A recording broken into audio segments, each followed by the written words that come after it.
naquirent hier, il s'appelait Emmanuel. Son langage était troublant, car il parlait toujours d'amour. Ayant eu comme ami le pauvre pécheur, allez, jusqu'au pied de la croix, auquel immense amour. Il parle aujourd'hui de toi, de ces cris autrefois qui résonnent encore dans mon cœur, et rien ne me fait plus peur. Il parle aujourd'hui de toi, de ces cris autrefois qui résonnent encore dans mon cœur. Ô Seigneur ressuscité, je dépose ma vie à tes pieds. C'est le cri de ma liberté. Rayonnant comme le soleil dans ces mondes de ténèbres, les aveugles voient le jour. Et en chantant, il parlait comme le tonnerre, tu pardonnes de nos péchés. Pour lui, Jésus donnant sa vie, le prix de son amour. Et il parle aujourd'hui de toi, de ces cris d'autrefois.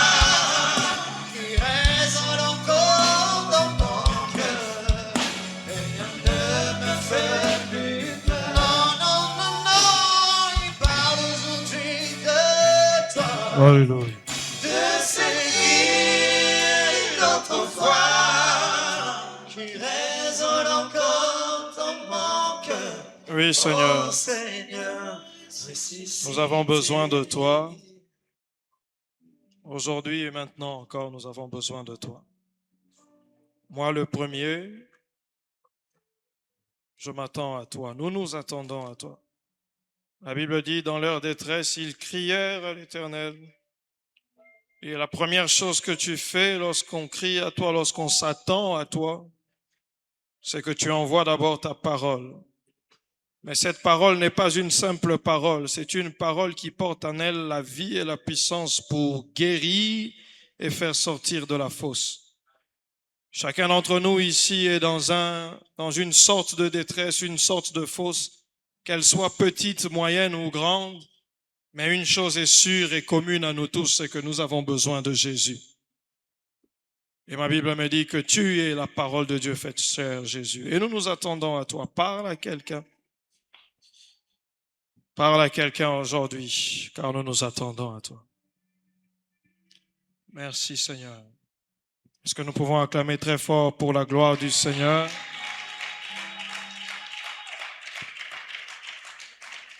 Tu peux m'aider à saluer le bien-aimé qui est à ta gauche, à ta droite.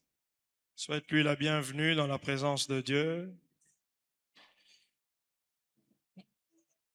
Que Dieu nous bénisse.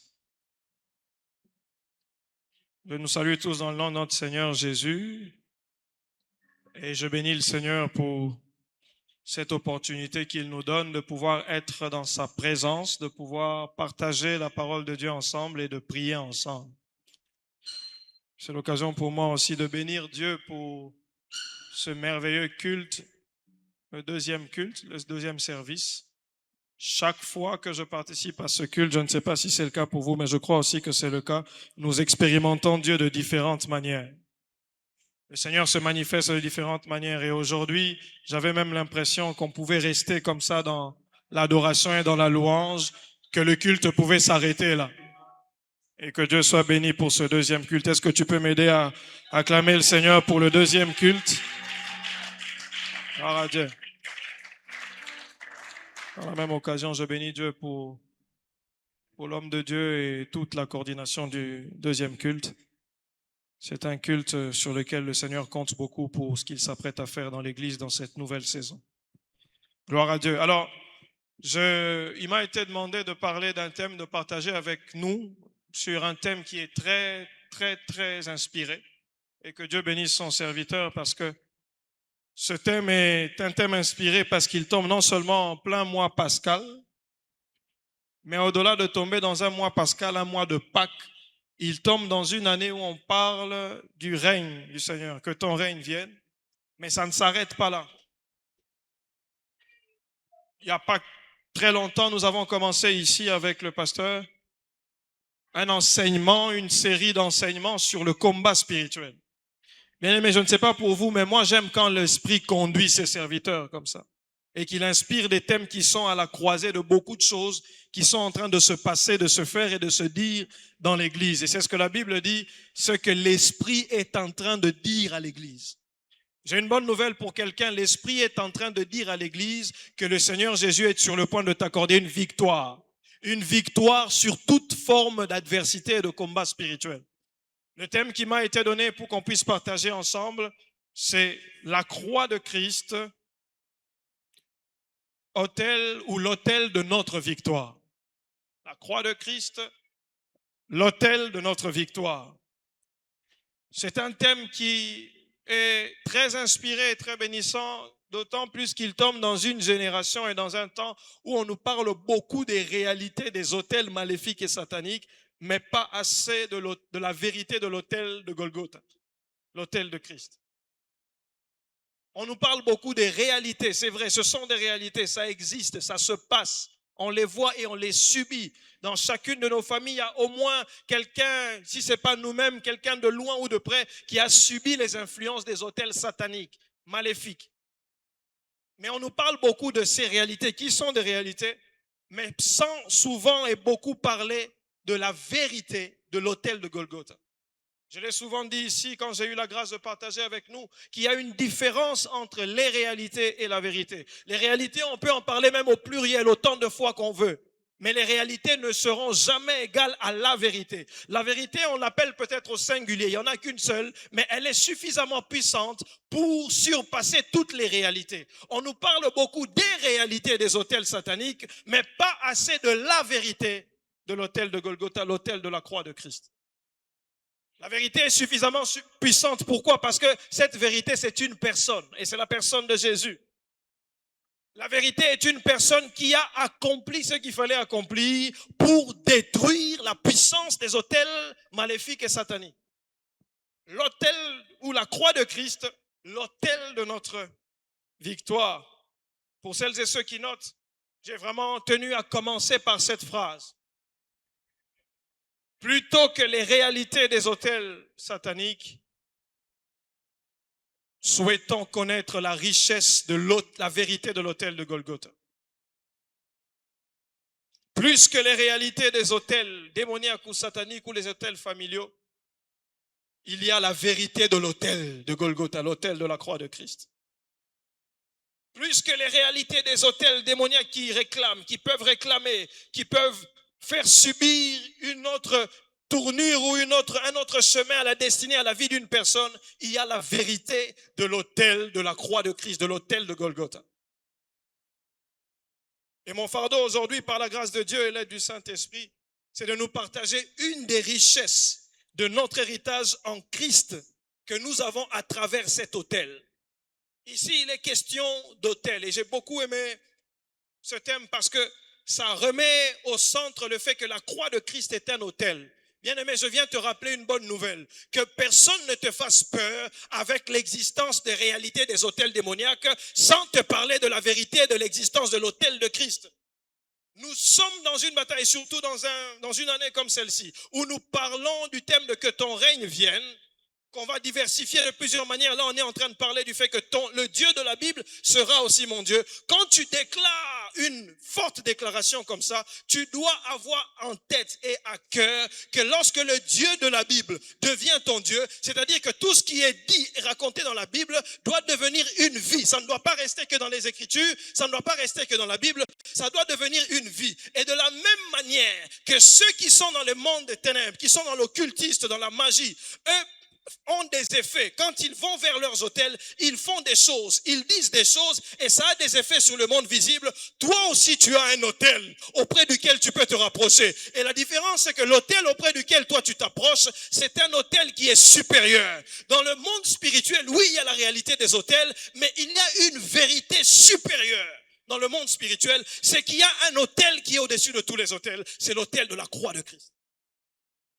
Mon fardeau aujourd'hui, c'est de nous partager une des richesses. Il y en a beaucoup. La croix de Christ est un thème qu'on peut prêcher même pendant toute une année. Et même si on ne prend que cet aspect, cette dimension-là, cette partie-là de la croix comme autel, rien que cette partie-là qui est une seule partie de beaucoup de parties du thème de la croix, ça peut prendre toute une année. Mais par la grâce de Dieu, avec l'aide du Saint-Esprit, je vais prendre une des richesses parce qu'il y en a beaucoup dans cette seule partie. Une des richesses que nous avons dans notre héritage en Christ à travers la croix, à travers l'autel de la croix. Et pour ça, je vais nous proposer, on va faire 3 lectures. Le premier passage, c'est dans Apocalypse chapitre 5, verset 5 au verset 10. Je nous en prie, nous allons nous lever pour lire la parole de Dieu. Gloire à Dieu, que Dieu vous bénisse. Premier passage, Apocalypse chapitre 5, verset 5 au verset 10, je lis au nom de Jésus. Et l'un des vieillards me dit, ne pleure point. Voici le lion de la tribu de Juda, le rejeton de David, a vaincu pour ouvrir le livre et ses 7 sceaux. Verset 6. Et je vis au milieu du trône et des 4 êtres vivants et au milieu des vieillards, un agneau qui était là comme immolé. Il avait 7 cornes et 7 yeux qui sont les 7 esprits de Dieu envoyés par toute la terre. Verset 7. Il vint et il prit le livre de la main de la droite de celui qui était assis sur le trône. Quand il eut pris le livre, les 4 êtres vivants et les 24 vieillards se prosternèrent devant l'agneau, tenant chacun des harpes et des coupes remplies de parfums qui sont les prières des saints. Verset 9. Il chantait un cantique nouveau en disant, tu es digne de prendre le livre et d'en ouvrir les sceaux, car tu as été immolé, tu as racheté pour Dieu par ton sang des hommes de toute tribu, de toute langue et de tout peuple et de toute nation. Verset 10, tu as fait de un royaume et des sacrificateurs. Je souligne ici et j'insiste. Un royaume d'un côté et des sacrificateurs. 2 choses qui vont ensemble, mais qui sont citées séparément. Tu as fait de un royaume et des sacrificateurs pour notre Dieu et ils régneront sur la terre. Parole de l'Éternel. Je vous en prie, nous pouvons nous asseoir. Les 2 autres passages, on va les lire en étant assis pour ne pas vous garder longtemps debout. Nous avons 3 passages à lire. Le deuxième, c'est dans Matthieu chapitre 27, versets 45 et versets 51 à 54. Verset 45, depuis la 6e heure jusqu'à la 9e heure, il eut des ténèbres sur toute la terre. Verset 51, et voici le voile du temple se déchira en 2, depuis le haut jusqu'en bas. La terre trembla, les rochers se fendirent, les sépulcres s'ouvrirent, et plusieurs corps des saints qui étaient morts ressuscitèrent. Étant sortis des sépulcres après la résurrection de Jésus, ils entrèrent dans la ville sainte, et ils apparurent à un grand nombre. Verset 54, le centenier et ceux qui étaient avec lui pour garder Jésus, ayant vu le tremblement de terre, et ceux qui venaient d'arriver, furent saisis d'une grande frayeur. Dans d'autres versions, dans Marc notamment, on dit, ils ont glorifié Dieu, en disant, certainement, cet homme était le Fils de Dieu. Dernier passage pour aujourd'hui, on les lit tous comme ça, on va échanger ensemble. Colossiens chapitre 2, verset 14 au verset 15. Il a effacé l'acte dont les ordonnances nous condamnaient et qui subsistait contre nous.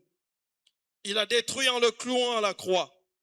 Il a déplié les dominations et les autorités et les a livrées publiquement en spectacle en triomphant d'elles par la croix. La croix de Christ, l'autel de notre victoire. Quelqu'un peut-il m'aider à dire à son voisin, autel de notre victoire? Non, dis-le lui très fort. Nous sommes dans la maison de Dieu. Sois libre. Bien-aimés, je commence par nous dire quelque chose. La première chose que je nous dis dans mon introduction d'aujourd'hui, c'est que le monde dans lequel nous vivons tire son origine de l'invisible. Chaque chose que nous voyons, chaque chose que nous vivons, chaque chose que nous pouvons subir, chaque chose qui peut nous arriver, vient tout d'abord de l'invisible. Jean chapitre 1, verset 1 à 3, que vous connaissez très bien, le dit très clairement. Au commencement était la parole était avec Dieu et la parole était Dieu. Cette parole était Dieu et elle a créé toutes choses. Toutes choses ont été créées par elle, de sorte à ce que rien de ce qui a été créé n'a été créé sans elle. C'est le premier passage que j'utilise pour nous dire tout ce qui peut arriver dans la vie, de bien ou de mal, tire son origine dans l'invisible. Parce que la parole de Dieu nous dit ici dans Jean que tout ce que nous voyons de physique, de visible qui se passe, a été créé par quelque chose qui est immatériel, qui n'est pas physique, qui n'est pas visible. La parole n'est pas visible, la parole n'est pas physique. Et si ce n'est pas visible, si ce n'est pas physique, ça veut dire qu'elle est spirituelle. Donc en d'autres termes, tout ce que nous voyons, tout ce que nous pouvons vivre et subir dans la vie est le résultat de l'invisible. Et le résultat du spirituel. La Bible va beaucoup plus loin. Hébreux chapitre 11, verset 3, que vous connaissez aussi pour la plupart. C'est par la foi que nous reconnaissons que le monde a été formé par la parole de Dieu, en sorte que ce qu'on voit n'a pas été fait des choses visibles. Ce qu'on voit, ce que tu peux traverser dans la vie, ce que tu peux expérimenter, voir, recevoir, ne vient pas des choses visibles. Ça vient du spirituel. La deuxième chose que je peux nous dire pour introduire, c'est que le monde visible, si nous croyons, comme Hébreu le dit, si nous reconnaissons, c'est une manière de dire, nous croyons, nous savons que les choses visibles viennent des choses invisibles, le monde visible vient du monde invisible, le monde physique où les choses physiques viennent du spirituel, alors cela veut dire que les choses visibles sont dirigées à partir de l'invisible. Je répète, si nous reconnaissons, si nous croyons, si nous acceptons que les choses visibles viennent des choses invisibles, alors l'autre manière de dire cette phrase, c'est de dire que le monde visible, les choses visibles, tout ce que nous subissons, nous expérimentons, nous recevons dans le visible, est dirigé et dicté à partir de l'invisible. Je nous donne un exemple pour nous illustrer ce que je viens de dire. Que le monde visible est dicté par le monde invisible. Parce que c'est comme ça que le créateur de l'univers l'a fait. Le Dieu que nous prions, vous et moi, a établi des lois et des principes dans le monde. Et ce sont des lois et des principes qui remontent même avant qu'on parle du fait d'être chrétien. Que Jésus est venu nous montrer comment on peut vivre en vivant pleinement la nature de Dieu qui est supérieure ou qui vit ou qui jouit de tout ce que Dieu a mis à notre disposition comme principe. Mais la plupart ou tous ces principes sont placés par le créateur de l'univers. Il les a placés avant même de parler du fait d'être chrétien. Je vais aller doucement ici pour qu'on puisse bien saisir le passage et le message d'aujourd'hui. Si le monde invisible est celui qui crée ou qui donne naissance au monde visible, ça veut dire que les choses qui donnent la possibilité d'avoir ou de vivre les choses physiques sont programmées dans l'invisible, sont créées dans l'invisible, sont planifiées dans l'invisible. Et il y a effectivement des lois et des principes dans le monde qui régissent le monde. Je nous donne un exemple. C'est un exemple que nous connaissons. La loi de la semaille et de la moisson. Vous trouvez ça dans Genèse chapitre 8, verset 22. La Bible dit quelque chose de parfait, de merveilleux, et ça, il faut que je le lise. Genèse chapitre 8, verset 22, dit ceci. Tant que la terre subsistera, les semailles et la moisson, le froid et la chaleur, l'été et l'hiver, le jour et la nuit ne cesseront point. C'est une loi, et ici nous sommes dans Genèse, Jésus n'est même pas encore venu sur la terre. Avant qu'on ne parle du fait d'être chrétien, il y a des lois, il y a des principes sur la terre.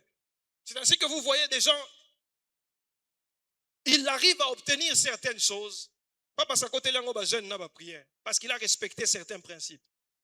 Il y a certains domaines, et c'est une parenthèse que j'ouvre et je referme très vite. Il y a certains domaines où le Dieu qui a créé ce monde, qui a créé cet univers, qui vous a créé, vous et moi, a placé des principes à respecter pour obtenir des choses dans ce domaine. Il y a des domaines comme le domaine des finances, des domaines comme le domaine du travail. Il y a des principes à respecter. Lorsqu'on nous dit de donner les offrandes et de payer la dîme, au-delà du fait que nous obéissons à Dieu, il y a tout un nombre de principes et de règles qui sont rattachés dedans. Nous avons vu, vous et moi, pour celles et ceux qui l'ont vu, je donne cet exemple.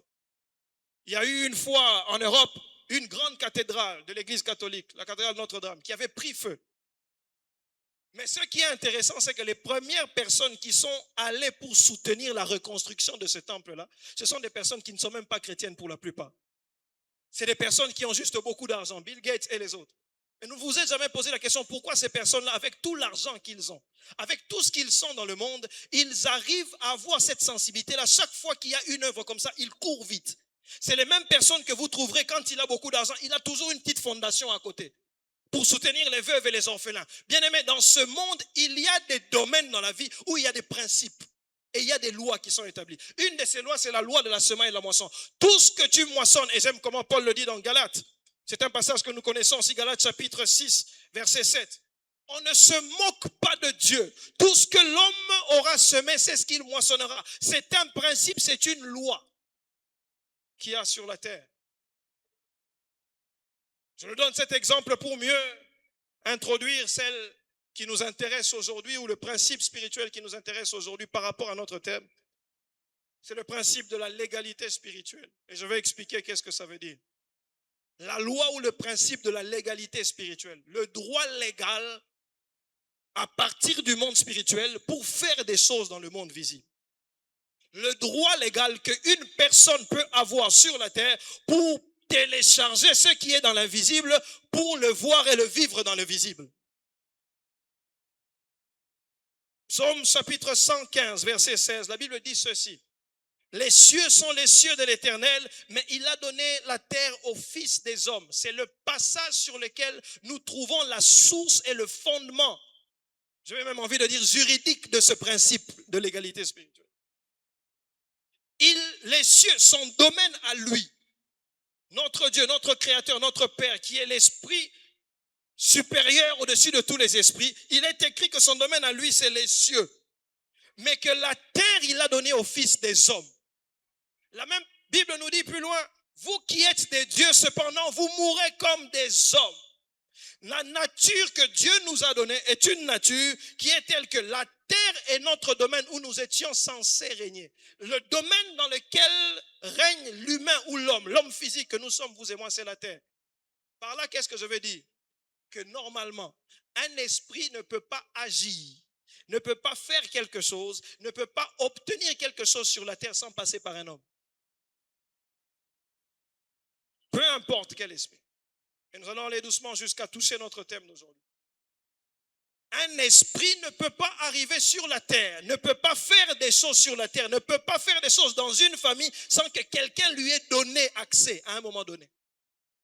Il peut s'agir de Dieu ou du royaume de l'ennemi. Mais peu importe, c'est un principe que Dieu lui-même a établi. Et comme Dieu, son trône est bâti sur la justice et l'équité, il ne peut pas, c'est pas un Dieu qui se contredit. C'est un principe qu'il respecte lui-même. Au point que pour nous sauver, il a fallu qu'il vienne en chair humaine pour nous sauver. Parce que la terre est la terre des hommes, les cieux sont à Dieu. Pour qu'il puisse agir sur la terre des hommes, il doit lui-même respecter le principe qu'il a établi. Un esprit ne peut pas agir dans la dimension physique et visible sans avoir eu une personne humaine, un homme ou une femme qui a invoqué, qui lui a donné l'accès au visible. Nous parlons toujours de Christ, la croix de Christ, l'autel de notre victoire. Et ce qui est intéressant dans ce que nous venons de lire dans Psaume chapitre 115, c'est que la Bible est très claire. Elle dit que c'est Dieu qui a donné aux hommes. Il a donné aux hommes.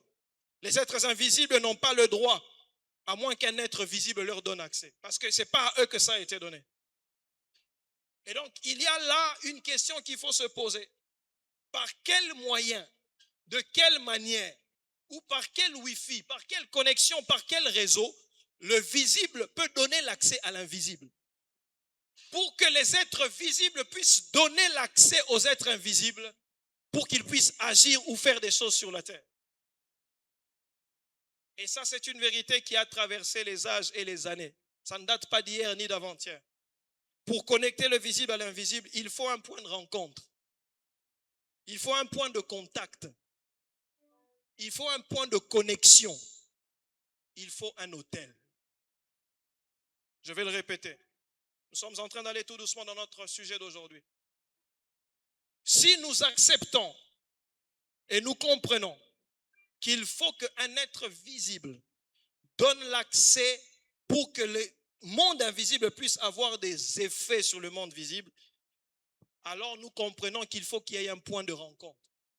Il faut qu'il y ait un point de contact. Il faut qu'il y ait un point de connexion.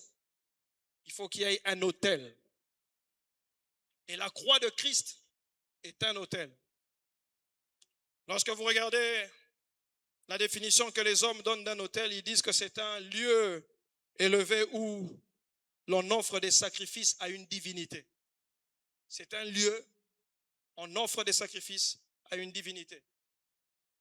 Donc si ça c'est la définition de l'autel, nous comprenons que la croix de Christ est un autel. Parce que là, il y a eu une offrande qui était celle de Jésus-Christ à Dieu pour que nous puissions, nous, vous et moi, être sauvés. Mais ce qui m'intéresse ici, et c'est par là que nous allons prier, c'est comment la Bible elle-même définit l'autel. La Bible définit l'autel en disant, nous sommes dans Genèse chapitre 8, verset 20 à verset 22. La première fois qu'on voit des gens offrir à Dieu, mais sans qu'on parle vraiment d'autel, c'est dans Genèse chapitre 4, c'est avec Abel et Caïn. Ils viennent, ils offrent à Dieu, mais là on ne parle pas encore vraiment d'autel. C'est dans Genèse chapitre 8 avec Noé où on parle vraiment d'autel. La Bible dit très clairement, Noé bâtit un autel à l'Éternel. Il prit de toutes les bêtes pures et de tous les oiseaux purs et il offrit des holocaustes sur l'autel. L'Éternel sentit une odeur agréable et l'Éternel dit en son cœur, je ne maudirai plus la terre. On va s'arrêter là. La première fois qu'on mentionne explicitement, directement, clairement l'autel, on voit un certain nombre d'éléments qui sortent.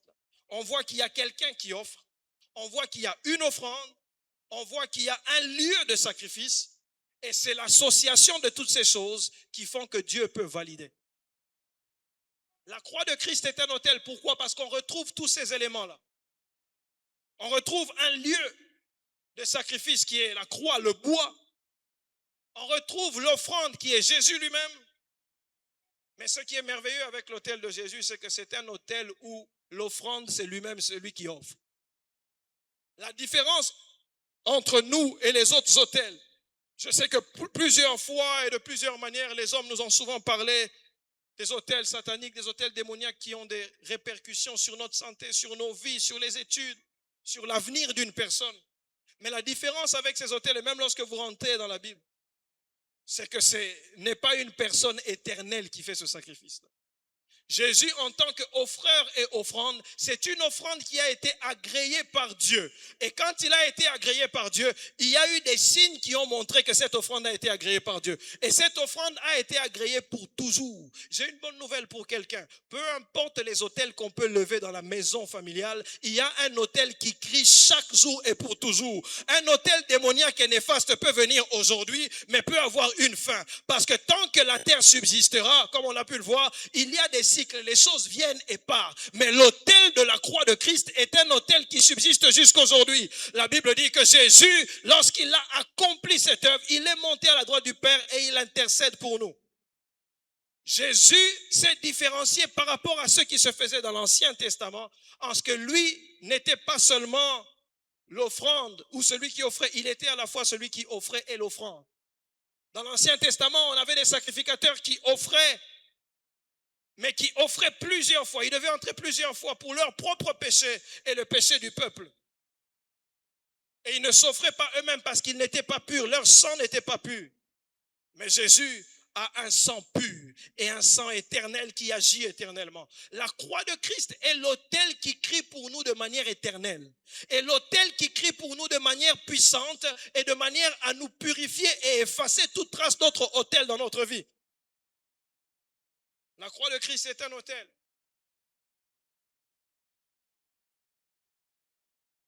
Avant d'entrer dans le vif du sujet, il était important pour moi de nous montrer en quoi est-ce que il est important de comprendre la richesse de l'autel de la croix de Christ. Et pour comprendre ça, il faut comprendre déjà dans le monde spirituel en quoi est-ce que l'autel est important. C'est un point de contact. Et la croix de Christ est un autel parce qu'on retrouve tous les éléments d'un autel dedans. Mais ce n'est pas un autel comme tous les autres parce que celui qui est l'offrande, c'est lui-même qui est aussi l'offreur. C'est lui qui fait l'offrande. Et c'est un sang qui est pur et éternel. Et lorsque vous comprenez ça, on peut entrer dans notre pensée d'aujourd'hui. Je ne veux pas être très long parce que je veux qu'on puisse prier. Je vais commencer par faire le lien entre les trois passages. Nous avons lu Apocalypse, Matthieu et Colossiens. Dans Apocalypse chapitre 5 du verset 5 au verset 10, ce qu'on voit là, c'est la finalité de toute chose. Lorsque Jésus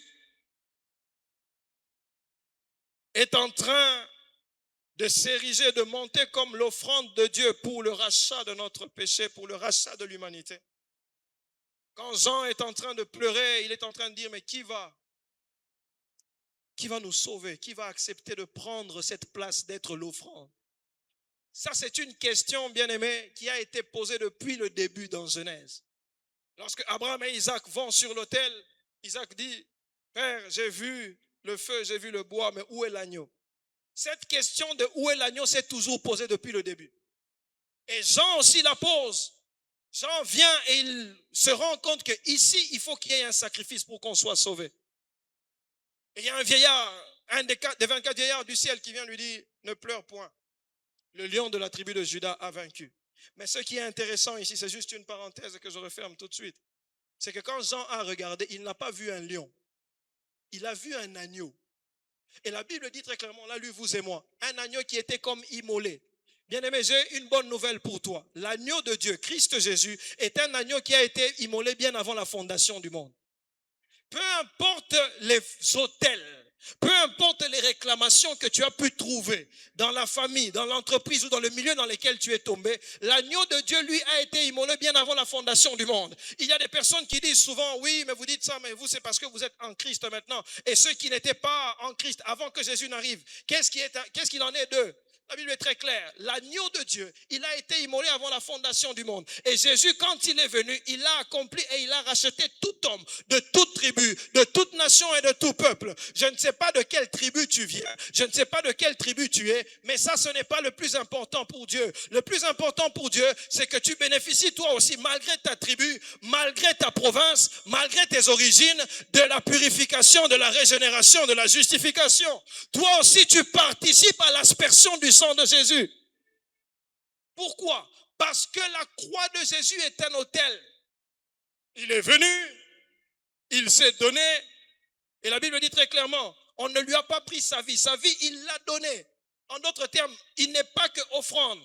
S'il n'était qu'offrande, ça veut dire qu'on lui a pris sa vie et on l'a ligoté comme Abraham voulait ligoter Isaac. Mais Isaac n'était qu'une image de ce que Jésus allait faire. Jésus, on ne l'a pas ligoté par la volonté des hommes. Les hommes n'étaient qu'un canal par lequel Dieu passait pour accomplir ce qu'il avait déjà fait avant la fondation du monde. Parce que si, bien aimé, si c'était de la volonté du diable ou de la volonté de ceux qui l'ont tué, s'ils connaissaient ce qui était caché derrière cela, ils ne l'auraient pas fait. Paul le dit très clairement. C'est une sagesse de Dieu, au point que ceux qui l'ont crucifié, s'ils savaient quelle était cette sagesse, ils n'auraient pas crucifié le Seigneur de gloire. Quelle est cette sagesse? C'est qu'en ce moment-là, pour toi et pour moi, Dieu a joué à une stratégie et une sagesse merveilleuse. La stratégie de qui perd gagne.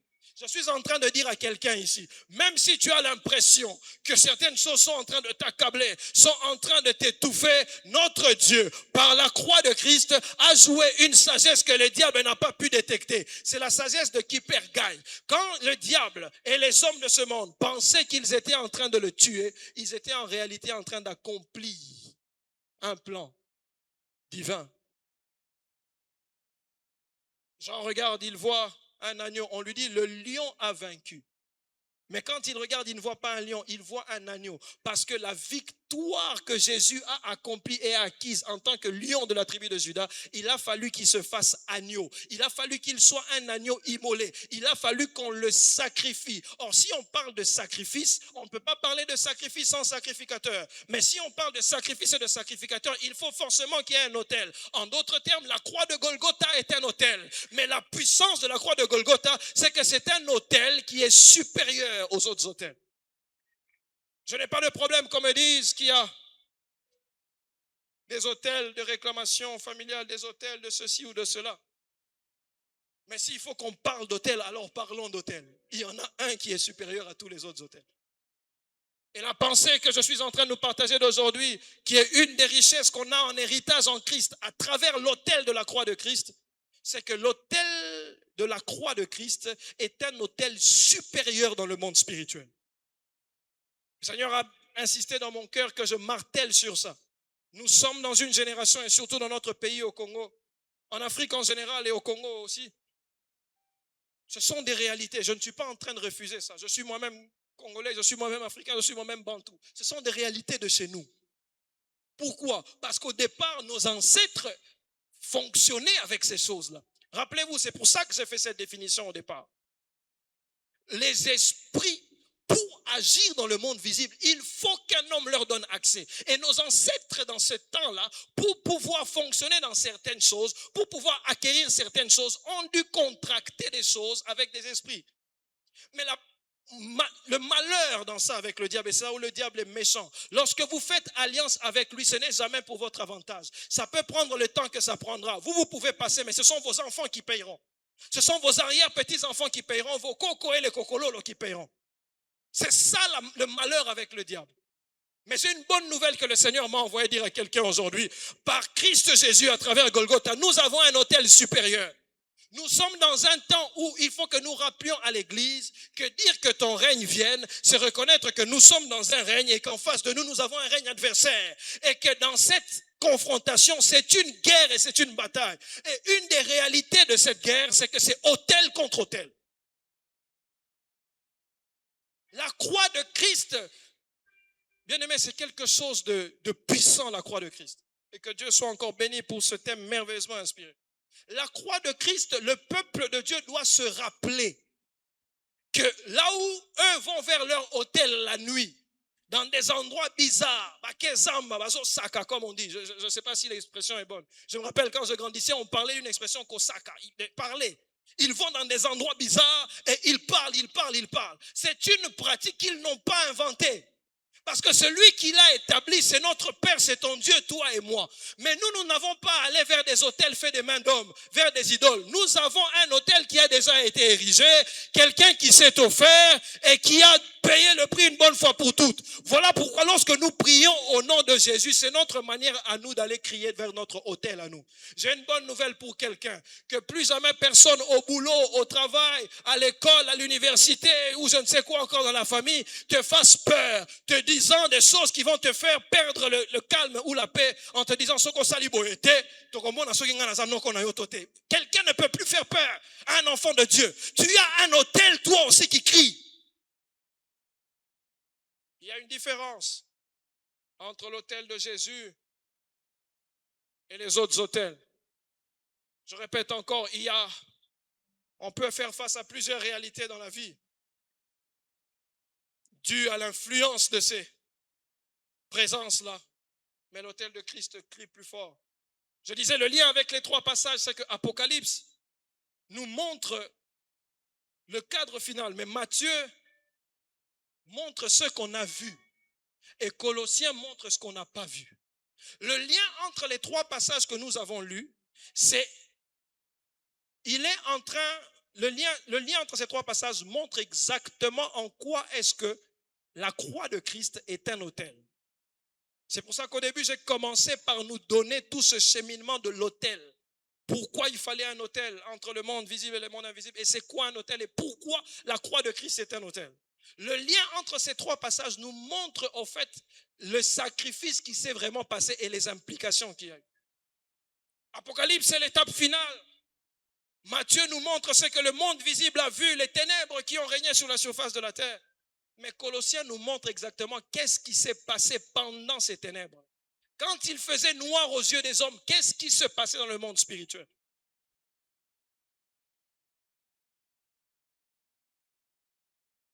Je vais dire deux choses et après quoi nous allons prier. L'autel ou la croix de Christ est notre autel de la victoire. Pourquoi? C'est la richesse que je veux partager avec nous aujourd'hui.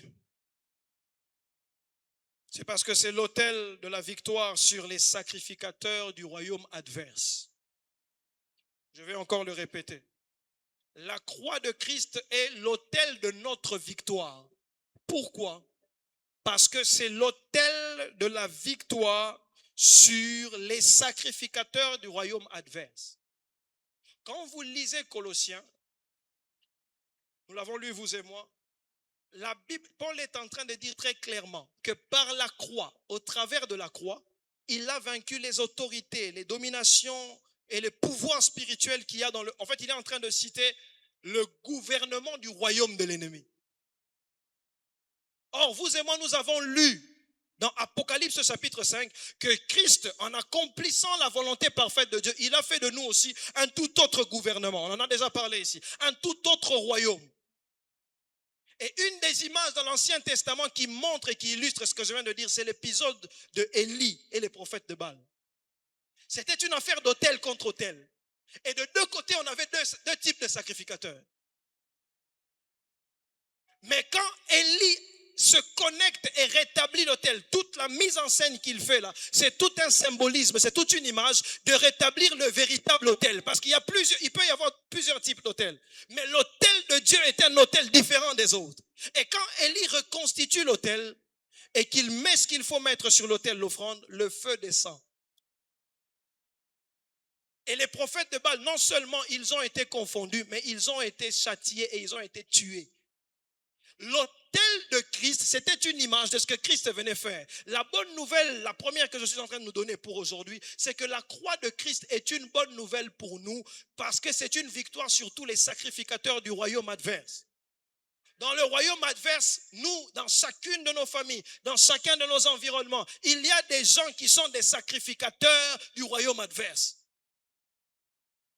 Vous avez compris la définition d'un autel, du sacrifice et du sacrificateur? Vous savez de quoi je parle quand je parle d'un sacrificateur. C'est quelqu'un qui a son idole, qui a son autel à lui, qui a son Dieu à lui auprès de qui il va pour dire des choses afin que cette promotion au boulot que toi tu devais avoir, que lui il ait ça. Il va demander faire une transaction avec un être invisible pour que cet être invisible lui donne ça. Mais j'ai une bonne nouvelle pour toi. Toi, tu as le Dieu qui tient l'or et l'argent dans ses mains. Toi, tu as le Dieu qui a créé l'univers. Et tu es le fils et la fille du Dieu qui peut tout. L'autel ou la croix de Christ est un autel qui nous donne la victoire sur ce qu'eux, ils peuvent faire.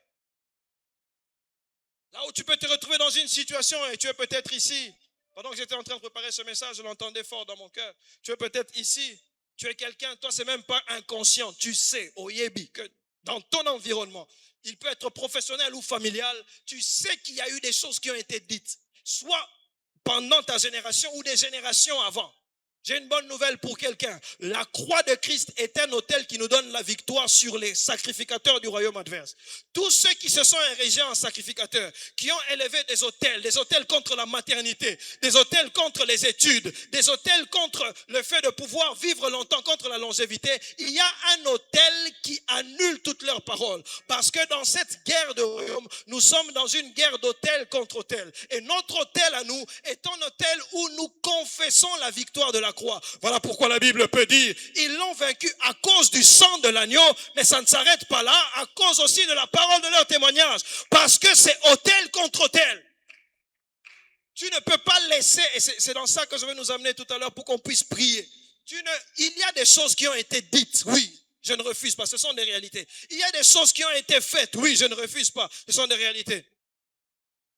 Qu'il me soit permis de donner cet exemple dans mon petit parcours, dans le service de Dieu. Vous entendez des choses. Des personnes qui vous disent des choses que je ne pensais pas entendre un jour.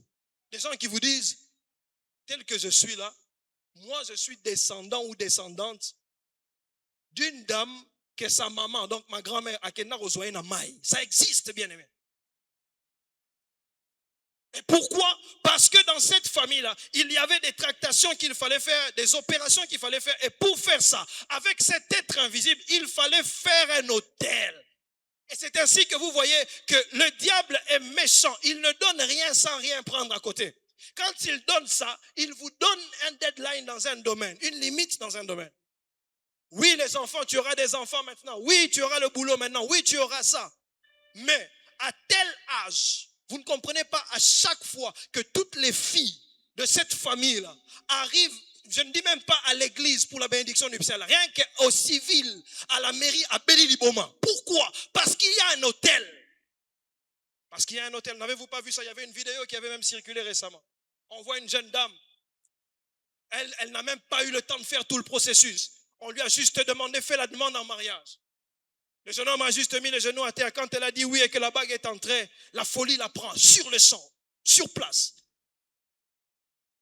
Pourquoi? Parce qu'il y a des sacrificateurs aussi dans ce royaume-là. Mais j'ai une bonne nouvelle pour toi. Jésus, en accomplissant la volonté de Dieu, il a fait de nous un royaume, un gouvernement. Et dans ce royaume-là, nous aussi, nous sommes des sacrificateurs.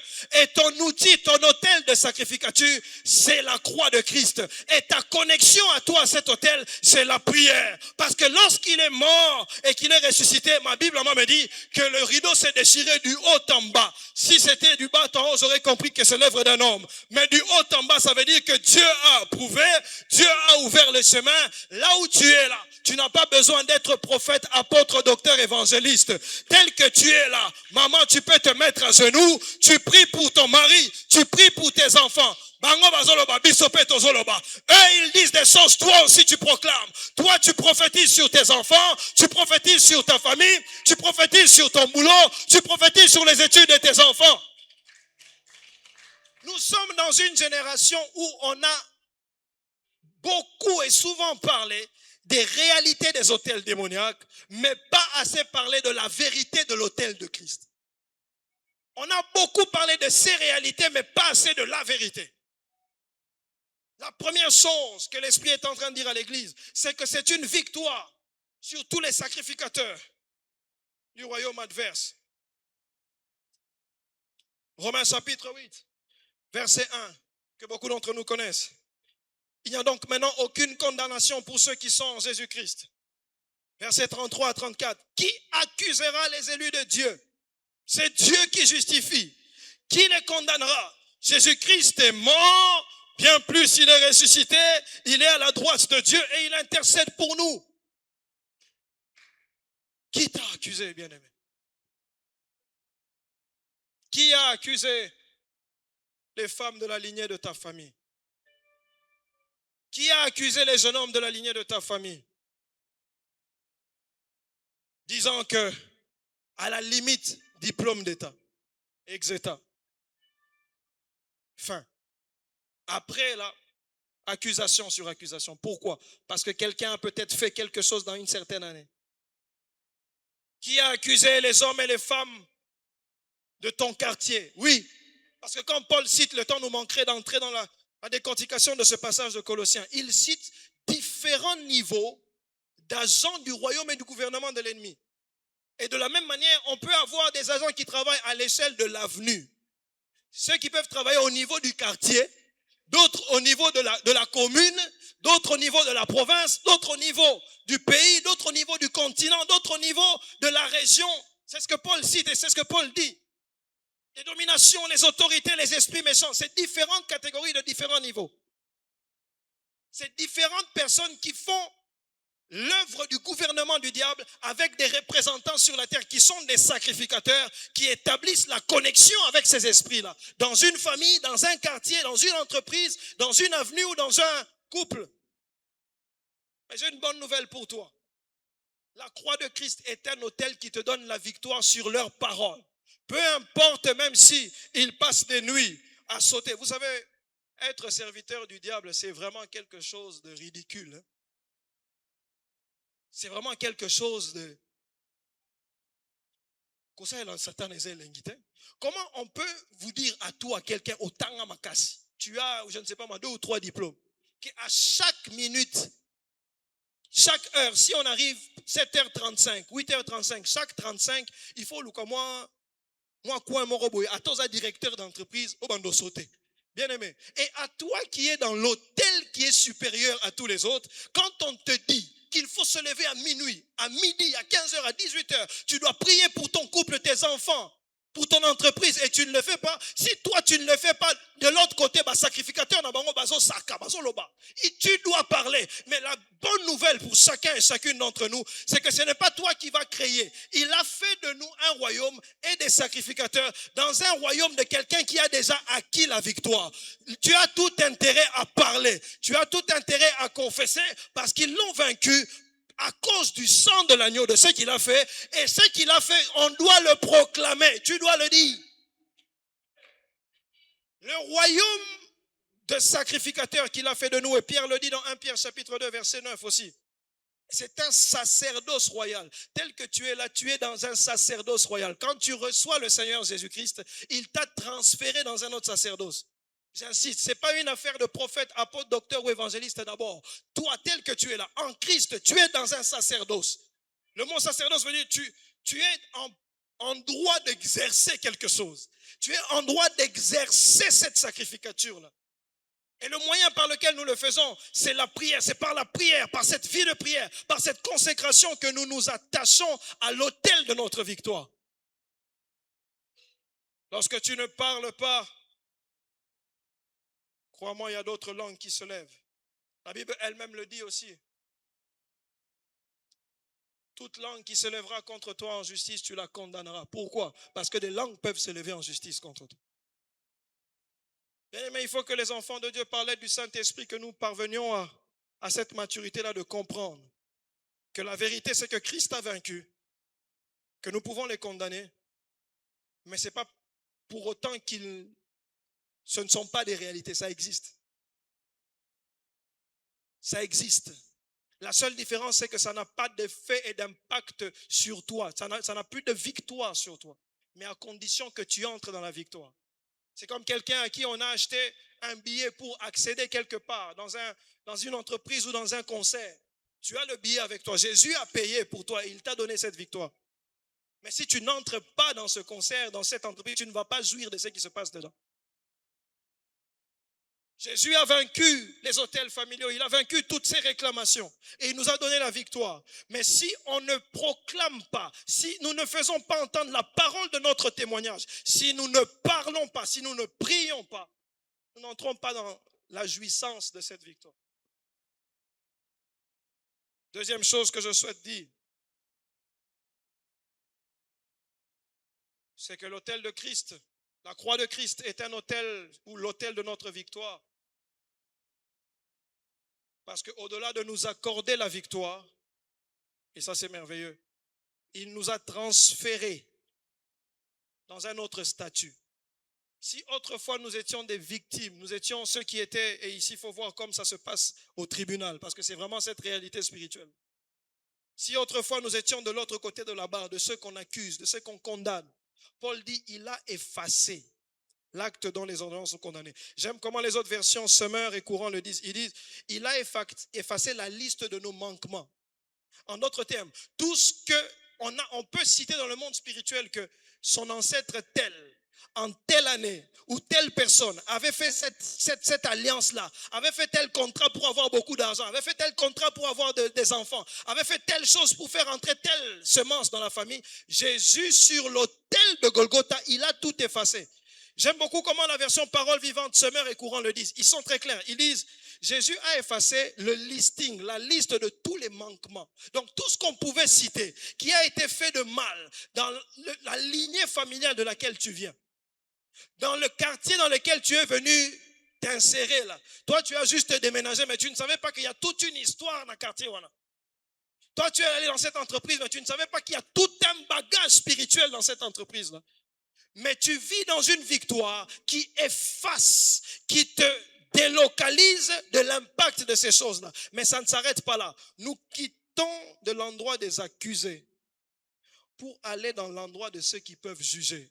Oh, j'ai une bonne nouvelle pour quelqu'un. Avec Christ, par l'autel de Christ, tu es arrivé à une étape où toi, tu peux juger maintenant. tu peux déclarer des choses. Tu peux décréter des principes, des lois dans ta famille. Et ce que tu dis, ça devient la norme. Avant même que Jésus-Christ ne vienne, Josué, là nous sommes dans le livre de Josué. Jésus n'est même pas encore venu. Jésus n'a même pas encore vaincu à la croix. Mais Josué déjà, quand il fait tomber la muraille de Jéricho, ça a tellement été une bataille pour lui qu'il décrète une chose. Il dit, celui qui va oser rebâtir cette muraille, il va payer le prix de son fils aîné. Et celui qui va, après avoir fait les fondations, fait la finition de cette muraille, il va payer le prix de son cadet aussi. Et si vous allez plus loin dans la Bible, il y a quelqu'un qui a osé. Et il a payé le prix de son aîné, de son cadet. Mais celui qui dit ça, c'est quelqu'un qui vit, Jésus n'est même pas encore venu. À combien plus forte raison, toi, qui bénéficies de la puissance de la croix de Christ, de la puissance de l'autel de Christ, tout ce que tu vas déclarer va arriver. Aujourd'hui, je vais prier avec une personne qui va se lever, qui va me dire la liste des choses qu'il a à faire et qui va commencer à les faire tomber un après l'autre. Parce que tu en as le pouvoir. L'Église d'aujourd'hui, par l'aide du Saint-Esprit, doit entendre ce rappel. Que l'on lui fasse que la croix de Christ est un autel de la victoire pour nous.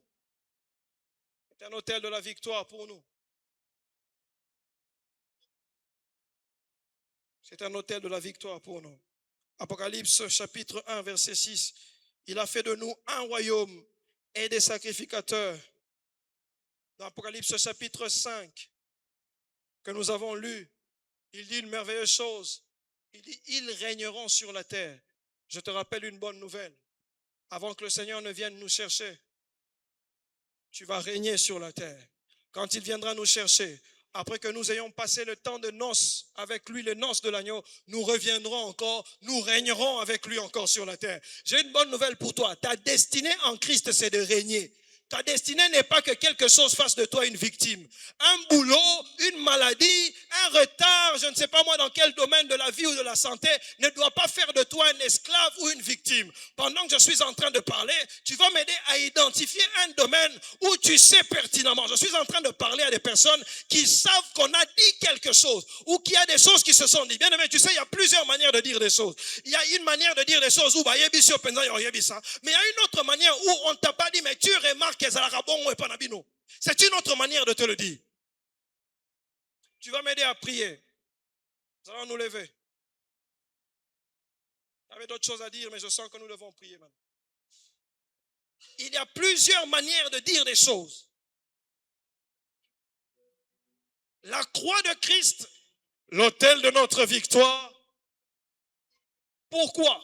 Parce que cet autel nous donne la supériorité, nous donne la victoire sur tous les autres sacrificateurs derrière leurs autels. Peu importe à quelle époque ils se sont levés pour dire des choses, tu peux les condamner. Pourquoi tu peux les condamner? À cause de ce deuxième avantage, c'est que tu n'es plus un condamné, tu n'es plus une victime, mais tu es maintenant dans la position de celui qui peut commander, de celui qui peut établir des décrets de justice.